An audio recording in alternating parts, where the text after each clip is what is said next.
Thank you for tuning in to any of our videos. We also want to just ask your forgiveness if anything in this comes off offensive or abrasive. It is not our intent to cause division. What we would like you to do is enter into just a relationship as a believer with us, knowing that we're as much of a work in progress as you are, and that you would continue to pray for Nehemiah Abilene. And it's not, you can't steal God's glory. Listen, everybody always says that. That's the most arrogant shit I've ever heard. Forgive me, Lord, forgive me, men, for my foul mouth.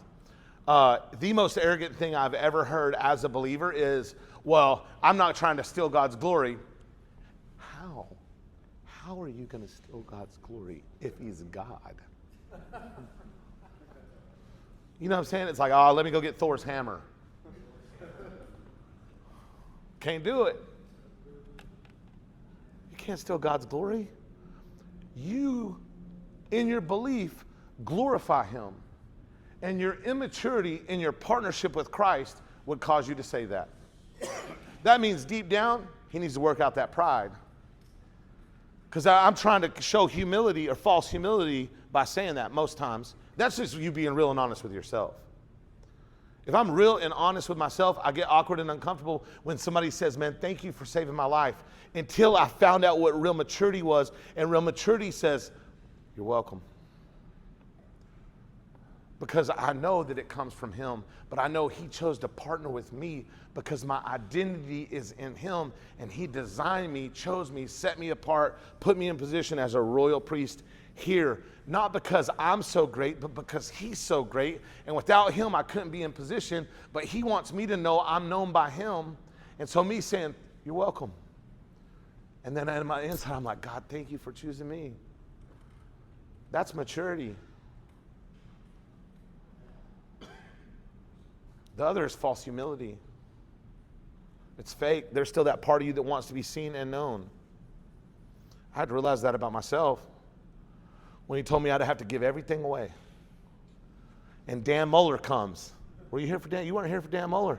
Dan Muller comes, huh? Not the roof guy. And I'm scheduled to speak with the pastor that I've listened to and world renowned, like just this dude. And I go up, it's my turn to speak, and he says, can I trust you to give this time to somebody else and to elevate them higher than you? I'm like, and so I process it. I'm like, God, can God trust me enough to give something away? And at the same time, I'm dealing with myself because I wasn't sure when I started talking.